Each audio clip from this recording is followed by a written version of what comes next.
ಎಲ್ಲರಿಗೂ ನಮಸ್ಕಾರ. ಇಂದು ನಾನು ಸ್ವಾಮಿ ವಿವೇಕಾನಂದರವರು ಬರೆದಿರ್ತಕ್ಕಂತಹ ಎಚ್ಚೆತ್ತ ಭಾರತ ಎಂಬಂತಹ ಪುಸ್ತಕದ ಪರಿಚಯವನ್ನು ಮಾಡಲಿಕ್ಕೆ ನಿಮ್ಮ ಮುಂದೆ ಬಂದಿದ್ದೇನೆ.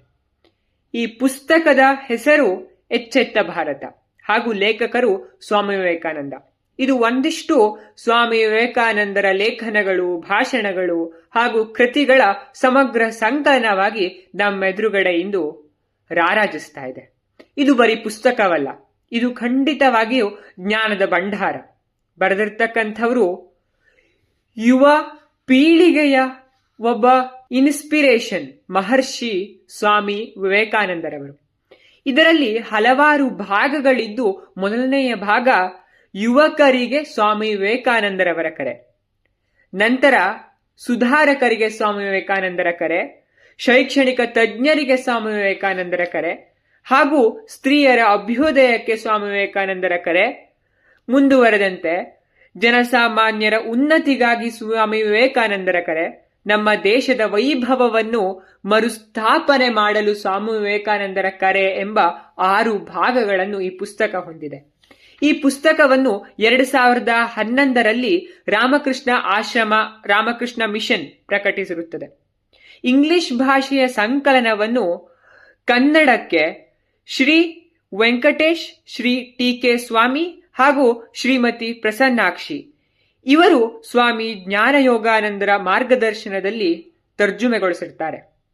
ಈ ಪುಸ್ತಕ ಅವೇಕಂಡ್ ಇಂಡಿಯಾ ಎಂಬ ಇಂಗ್ಲಿಷ್ ಭಾಷೆಯ ಮೂಲ ಕೃತಿ. ಇದನ್ನು ಭಾರತದ ಮಾನ್ಯ ಪ್ರಧಾನಮಂತ್ರಿಗಳ ಆಗಿದ್ದ ಮನಮೋಹನ ಸಿಂಗರವರು ಬಿಡುಗಡೆಯನ್ನು ಮಾಡ್ತಾರೆ. ಈ ಪುಸ್ತಕ ಬರೀ ಯುವಕರಿಗೆ ಮಾತ್ರವಲ್ಲ, ಬರೀ ಸುಧಾರಕರಿಗೆ ಮಾತ್ರವಲ್ಲ, ಬರೀ ಜನ ಸಮುದಾಯಕ್ಕೆ ಅಂತ ಒಂದು ಸ್ಟೇಟ್ಮೆಂಟ್ಗಳನ್ನು ಕೊಡೋಕ್ಕಾಗಲ್ಲ. ಈ ಪುಸ್ತಕ ಪ್ರತಿಯೊಬ್ಬ ಭಾರತದ ಪ್ರಜೆಗೆ, ಯಾರಿಗೆ ಭಾರತವನ್ನ ವಿಶ್ವಗುರುವನ್ನಾಗಿ ಮಾಡಲಿಕ್ಕೆ ಆಶಯ ಇದೆಯೋ ಪ್ರತ್ಯೇಕ ಭಾರತದ ಪ್ರಜೆಗೂ ಈ ಪುಸ್ತಕ ಅತ್ಯಮೂಲ್ಯ. ಸ್ವಾಮಿ ವಿವೇಕಾನಂದರು ಹೇಳಿರ್ತಕ್ಕಂತಹ ಎಲ್ಲ ಮಾತು, ಭಾಷಣ, ಒಳ್ಳೆಯ ರೀತಿಯ ಕೆಚ್ಚೆದೆಯ ಮಾತುಗಳು ಈ ಪುಸ್ತಕದಲ್ಲಿ ಅಚ್ಚೊತ್ತಿದೆ. ಸ್ನೇಹಿತರೆ, ವಿಷಯಗಳಿಗೆ ಸಂಬಂಧಿಸಿದಂತೆ ಸ್ವಾಮಿ ವಿವೇಕಾನಂದರ ಸಂದೇಶಗಳಲ್ಲಿ ಅತ್ಯದ್ಭುತವಾದ ಪರಿಹಾರ ಈ ಪುಸ್ತಕದಲ್ಲಿ ಕಾಣಬಹುದು. ಅವರ ಮಾತುಗಳು ಮನಸ್ಸನ್ನ ಒಳಗಿನಿಂದ ಕೆಚ್ಚನ್ನ ಎಬ್ಬಿಸ್ಲಿಕ್ಕೆ ನಾವು ಬೇರೆ ಯಾವುದೇ ಒಂದು ಸೋರ್ಸ್ ಅನ್ನ ಅವಲಂಬಿಸುವಂತಹ ಅವಶ್ಯಕತೆಯೇ ಇಲ್ಲ. ಒಂದು ಉದಾಹರಣೆಯನ್ನ ಕೊಡಬೇಕೆಂದ್ರೆ, ಈ ಪುಸ್ತಕದಲ್ಲಿ ಬರುವಂತಹ ಶೈಕ್ಷಣಿಕ ತಜ್ಞರಿಗೆ ಸ್ವಾಮಿ ವಿವೇಕಾನಂದರ ಕರೆ. ಶೈಕ್ಷಣಿಕ ತಜ್ಞರ ಪಾತ್ರ ಅತ್ಯಮೂಲ್ಯ. ಒಂದು ದೇಶವನ್ನು ನಿರ್ಮಿಸಲು ಹಾಗೂ ಒಬ್ಬ ಒಳ್ಳೆಯ ಮನುಷ್ಯನನ್ನಾಗಿಸಲು ಒಂದು ಮಗು ಹುಟ್ಟಿದಾಗ ಬೆಣ್ಣೆ ಮುದ್ದೆ, ಮಣ್ಣು ಮುದ್ದೆ ತರ ಇರುತ್ತದೆ. ನಂತರ ಮುಂದುವರೆದಂತೆ ಅದರ ಶೈಕ್ಷಣಿಕ ನಿಟ್ಟಿನಲ್ಲೇ, ಶೈಕ್ಷಣಿಕ ದಾರಿಯಲ್ಲೇ ಅದರ ಉದ್ದನೆಯ ಜೀವನ ರೂಪುಗೊಳ್ಳುವಂಥದ್ದು. ಒಳಗಿರುವ ಅನಂತ ಜ್ಞಾನವನ್ನು ಪ್ರಕಾಶಪಡಿಸಲು ಶಿಕ್ಷಣ ನೆರವಾಗಬೇಕು. ಶಿಕ್ಷಣದ ಗುರಿ ಪುರುಷ ಸಿಂಹಗಳ ನಿರ್ಮಾಣ. ಶಿಕ್ಷಣವು ನಮ್ಮ ದೇಶದ ಬಗ್ಗೆ ಶ್ರದ್ಧೆ, ಆತ್ಮವಿಶ್ವಾಸವನ್ನು ಬಲಪಡಿಸಬೇಕು. ಹೀಗೆ 11 ಒಳಭಾಗದಲ್ಲಿ ಸ್ವಾಮಿಯವರು ಶೈಕ್ಷಣಿಕ ತಜ್ಞರಿಗೆ ಕರೆಯನ್ನು ನೀಡಿದ್ದಾರೆ. ಹಾಗೂ ಕೊನೆಯಲ್ಲಿ ಬರುವಂತಹ ಭಾಗ ಬೆಳಗಲು ಸಿದ್ಧವಾಗಿರುವಂತಹ ಭಾರತ. ನಾವು ಈಗ ಏನು 2047ರಲ್ಲಿ ಭಾರತ ಹೇಗಿರಬೇಕು ಎಂಬ ಪ್ರಬಂಧ, ಕವನ ಎಲ್ಲವನ್ನ ಬರಿತೇವೆ. ಇದನ್ನ ಓದಿಕೊಂಡ್ರೆ ಅದನ್ನ ಕಾರ್ಯಗತ ರೂಪವಾಗಿ ತರಲಿಕ್ಕೆ ಯಾವ ರೀತಿಯಾದಂತಹ ಅವಶ್ಯಕತೆವಿದೆ, ಯಾವ ರೀತಿಯಾದಂತಹ ಸಿದ್ಧತೆ ಬೇಕು ಎಂಬಂಥದ್ದು ಬೆಳಗಲು ಸಿದ್ಧವಾಗಿರುವ ಭಾರತ ಎಂಬುದನ್ನ ಓದಿಕೊಂಡಾಗ ಸಿಗ್ತದೆ. ಈ ಪುಸ್ತಕ ಬಹುಮುಖ್ಯವಾಗಿ ಪ್ರತ್ಯೇಕ ಯುವಕರಿಗೆ, ಪ್ರತ್ಯೇಕ ಸುಧಾರಕರಿಗೆ, ಎಲ್ಲರಿಗೂ ಈ ಪುಸ್ತಕ ಬಹುಮುಖ್ಯವಾಗಿ ಅವಶ್ಯವಾಗಿದ್ದು ಜನಸಾಮಾನ್ಯರಿಗೆ ಅತ್ಯಮೂಲ್ಯವಾಗಿದೆ. ಹಾಗೂ ಸ್ವಾಮಿ ವಿವೇಕಾನಂದರ ಈ ಪುಸ್ತಕವನ್ನ ಕನ್ನಡದಲ್ಲಿ ರಾಮಕೃಷ್ಣಾಶ್ರಮ, ಯಾದವಗಿರಿ, ಮೈಸೂರು ಇವರು ಬಿಡುಗಡೆಯನ್ನು ಮಾಡಿದ್ದಾರೆ. ನಿಮ್ಮ ಕಾಲ ಮೇಲೆ ನೀವು ನಿಲ್ಲಿ ಹಾಗೂ ನಿಮ್ಮೊಳಗಿರುವ ರಜೋಗುಣವನ್ನು ವೃದ್ಧಿಗೊಳಿಸಿ ಎಂಬಂಥ ಮಾತು ಯುವಕರಿಗೆ ಅತ್ಯಮೂಲ್ಯ.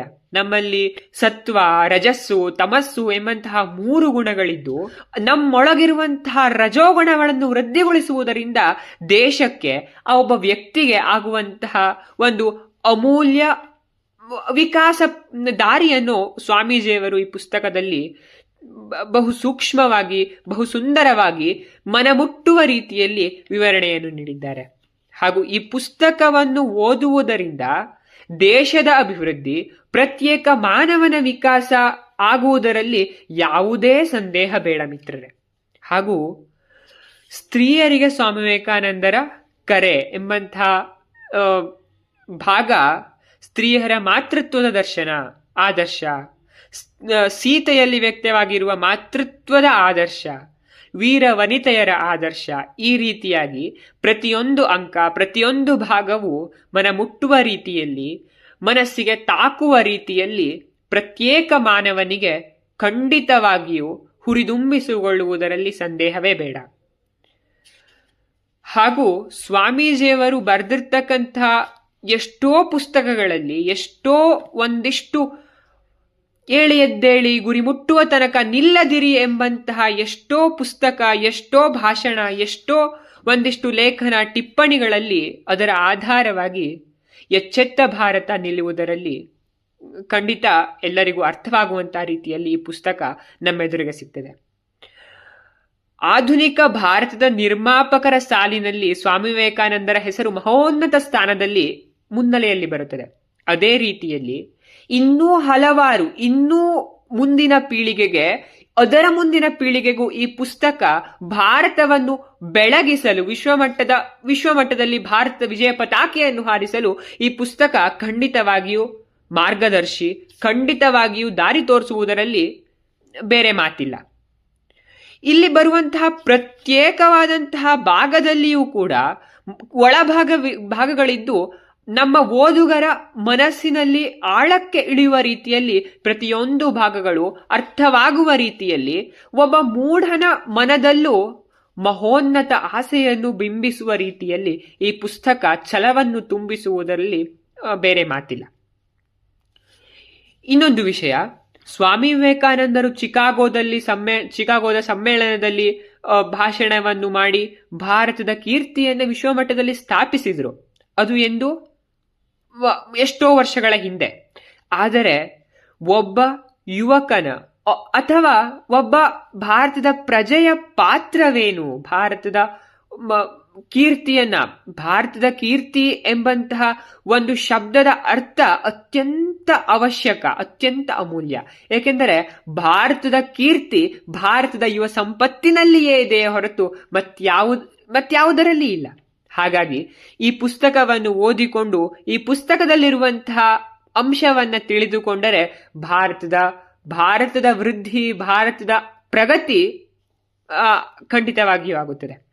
ಹಾಗೂ ಈ ಪುಸ್ತಕವನ್ನ ದೇಶದ ಪರಿಸ್ಥಿತಿ, ದೇಶದ ಆಮೂಲಾಗ್ರ ವೃದ್ಧಿಗೆ ಈ ಪುಸ್ತಕ ಬಹಳ ಮುಖ್ಯ ಪಾತ್ರವನ್ನು ವಹಿಸುತ್ತದೆ ಎಂಬಂತಹ ಮಾತು ಅತಿ ಸೂಕ್ಷ್ಮವಾದದ್ದು. ವಿವೇಕಾನಂದರ ಅನುಗ್ರಹ ಎಲ್ಲರ ಮೇಲೆ, ಎಲ್ಲ ರೀತಿಯಲ್ಲಿಯೂ ದೇಶದ ಮೇಲೆ ವಿನಯಪೂರ್ವಕವಾಗಿ ಇರಲಿ ಎಂದು ಪ್ರಾರ್ಥಿಸುತ್ತೇನೆ.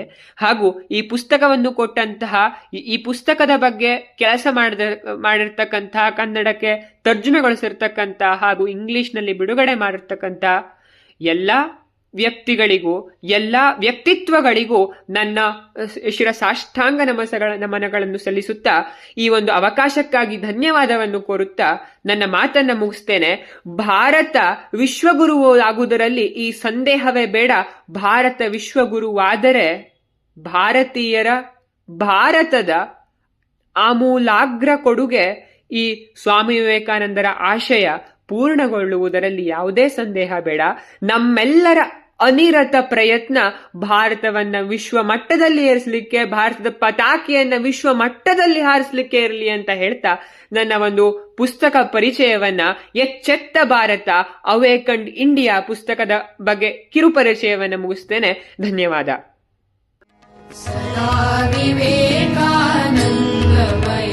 ಸುವಿವೇಕಮಯಂ ಸ್ವಾ